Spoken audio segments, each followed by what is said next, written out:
voilà salaamaaleykum suñu mbokk internet yi salaamaaleykum suñu mën sportif yi nekk ci àdduna bi ñi seetaan ci biir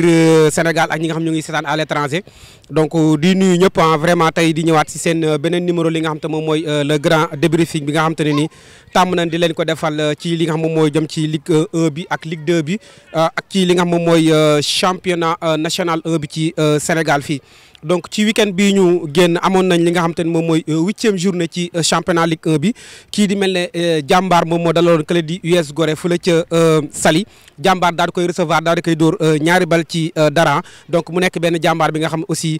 ci victoire la ci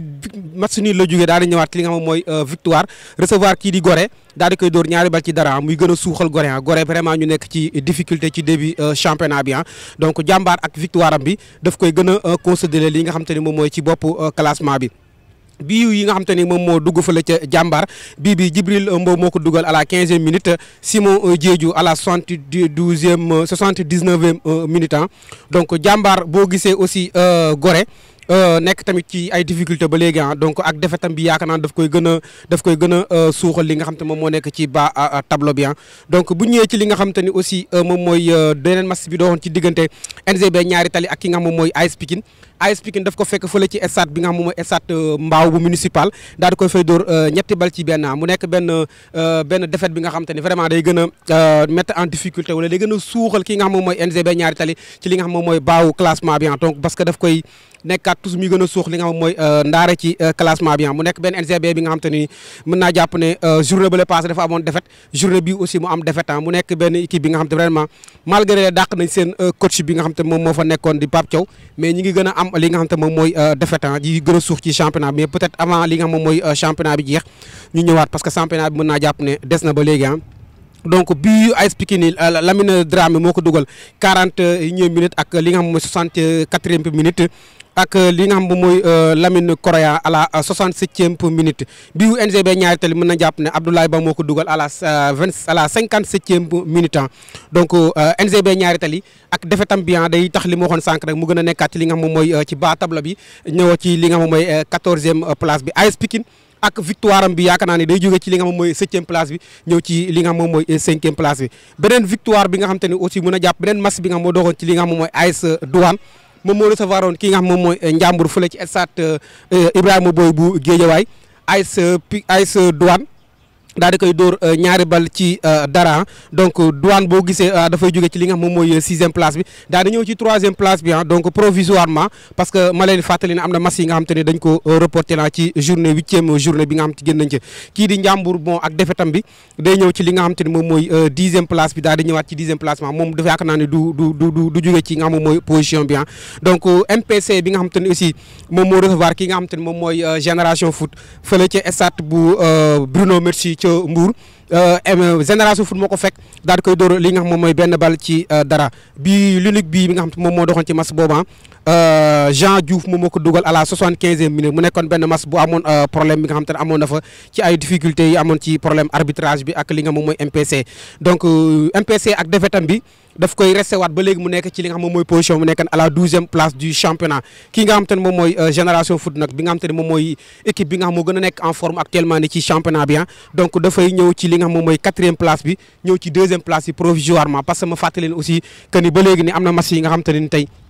jéewuñu ko donc récapitulatif bon bu ñëwee ci li nga xam te moom mooy CNEPS excellence bu Thiès moom ak match bi doxoon ci diggante Casa Sport dañ ko reporté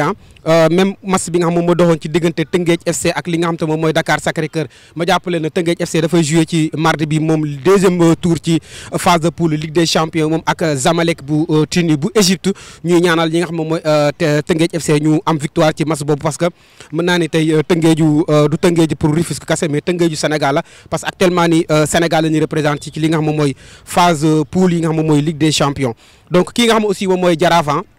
moom aussi match bi doxoon ci digganteem ak Stade de Mbour dañ ko reporté donc lii koy waral wax nañ leen ko mooy match bi nga xam te mooy match barrage bi mu waroon a joué donc mu gagné ñu koy félicité moom mooy Jaraaf mu dugg ci li nga xam moom aussi moom mooy phase de poule coupe CAF bi donc di leen féliciter bu baax a baax ñoom aussi ñoom ñooy waa Jaraaf donc masam bi doxoon ci diggante Stade de Mbour dañ ko reporté donc bu ñëwee ci li nga xam moom mooy récapitulatif bi li nga xam moom moo nekkoon ci 8e journée bi ci Ligue 1 bi mën na jàpp ne 9 buts la ñu marqué donc en attendant 3 matchs yi nga xam te moom moo war a ama donc 9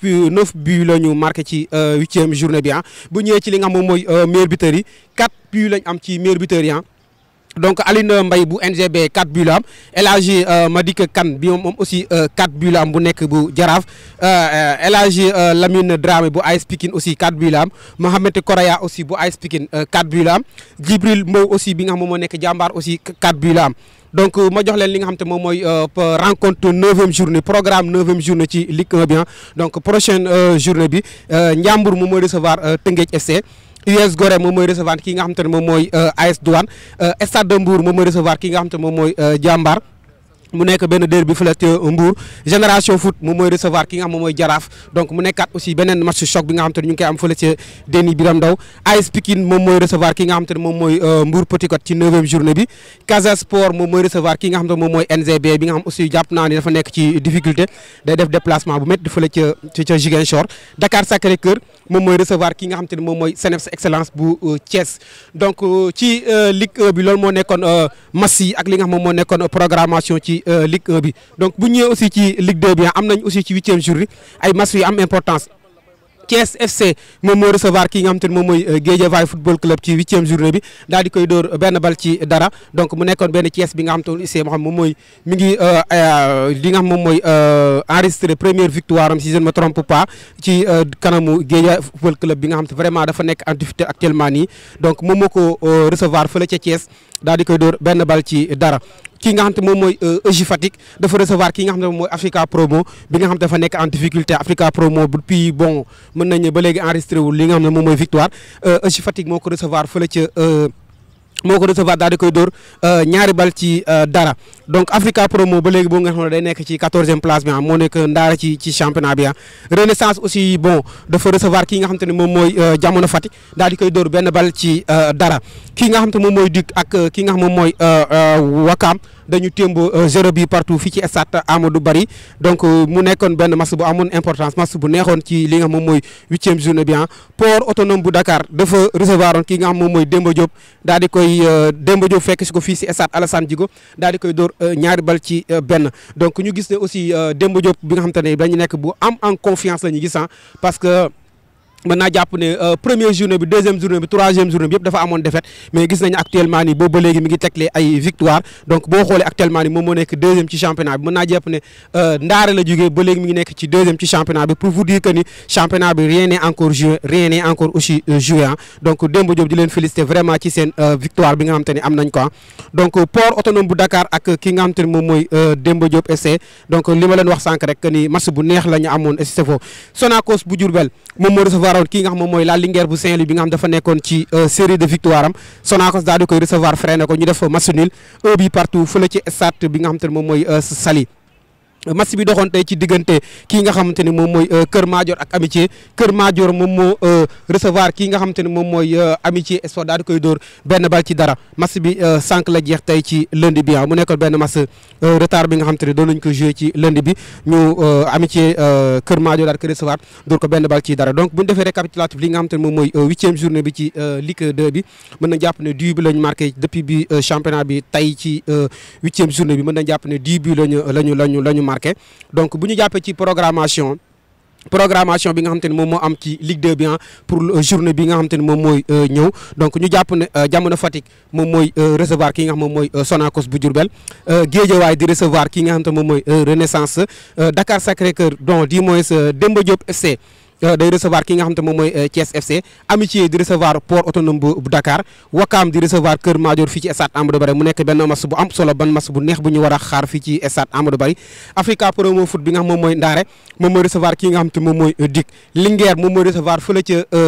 Saint-Louis EJ Fatick mu nekkoon benn choc donc mu nekk choc vraiment bi nga xam te moom la ñuy xaar ci li nga xam moom mooy 9e journée bi donc ma ñëw ci classement li nga xam te moom mooy Ligue 1 bi Ligue 2 bi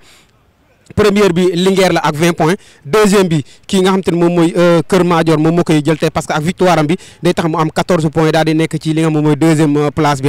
donc bu ñëwee ci li nga xam moom mooy dernière place bi Port moo fa nekk ak ki nga xam te ne moom mooy Africa Promo Foot donc bu ñëwee ci li nga xam te ne moom mooy national 1 bi rapidement ma jox leen li nga xam te ne moom mooy résultat yi fi tukkee donc AS Kaffrine ak ki nga moom mooy Yégo dañu témboo ci poule A bi 0 bi partout lañ def Olympique de Ziguinchor dafa dóor ki nga xam moom mooy AS Cambérène Pépinière Sud dafa recevoir ki nga xam te moom mooy Olympique de Zig de Ngor daa di Olympique de Ngor fekk ko fa daa di koy dóor li nga xam moom mooy ñaari bal ci dara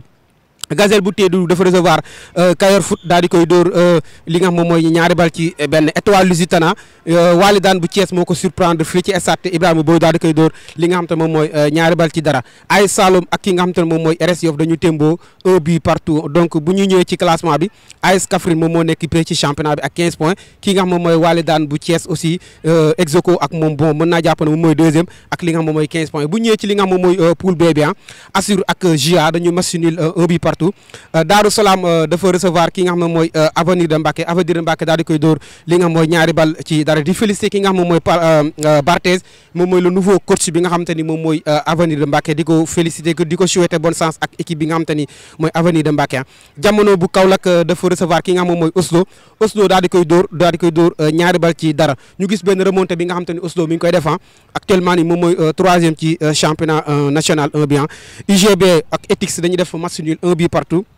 ki nga xam moom mooy Racine de Dakar dafa recevoir ki nga xam moom mooy Agel fekk ko fii ci stade Amadou Barry daal di koy dóor benn bal ci dara stade de Thiaroye actuellement nii may wax nii mi ngi joué ak ki nga xam moom mooy US Rail ba ni may waxee nii 0 bi partout la woon fële ci stade Alassane Djigo donc bu ñëwee ci classement bi nga xam moo nekk ci poule B bi GIA ba léegi moo nekk ci bopp classement bi ak 18 points ki nga xam moom mooy Agel ak victoire am bi nga xam am na ko ci Racine de Dakar daf koy ñëw mu tax mu nekk ci li nga xam moom mooy deuxième place bi ak 17 points donc mën naa jàpp ne aussi ci national 1 bi comme ci national bi poule A bi ak poule boobu rien n'est encore joué donc foofu aussi serré na trop vraiment ci diggante ki nga moom mooy GIA ak ki nga moom mooy Agel mais di fàttali nekk mooy remonté bi nga xam te ni Oslo bi nga koy defaa donc di féliciter waa Oslo yu baax a baax donc jàpp naa ne loolu moo nekkoon li nga xam te ni moom moo nekkoon seen grand débriefing bi nga xam te ni am nañ ko fii ci 8e journée bi donc gis ngeen résultat yi fi am ak programmation yi nga xam te ni am nañ ko ñu jëm ci programmation 9e journée yu am solo yu nar a métti donc di remercier aussi le directeur du stade Amadou Barry ki nga xam moom mooy Khalifa di remercier aussi di féliciter aussi suñu caméraman bi nga xam moom laa àndaloon ci liggéey bi Bekkaay di féliciter tamit ñi nga xam ñoom ñoo gagné yëpp di encourager aussi les perdants di wax na aussi championnat bi jeexagul phase aller sax jeexagul te boo xoolee ci Ligue 1 bi comme ci Ligue 2 bi aussi championnat bu serré lañ am donc encore une fois di féliciter ñi nga xamante ne ñoom ñooy li nga xam moom mooy kii nga xam te ne moom mooy Jaraaf bu Dakar dafa def li nga xam te ne exploit donc mu dugg ci phase de poule di ñaanal ici ñi nga xam te ne ñoom ñooy Tëngéej FC bi nga xam te ne dafa war a jouer suba kii nga xam moom mooy Zamalek bu Égypte donc bu nekk deuxième journée ci li nga xam te moom mooy Ligue des champions yi di leen féliciter bu baax di leen encourager di leen ñaanal yàlla may leen victoire suba ci seen victoire bu am solo donc di remercier ñëpp di leen jox rendez-vous la semaine prochaine ci seen beneen numéro le grand débriefing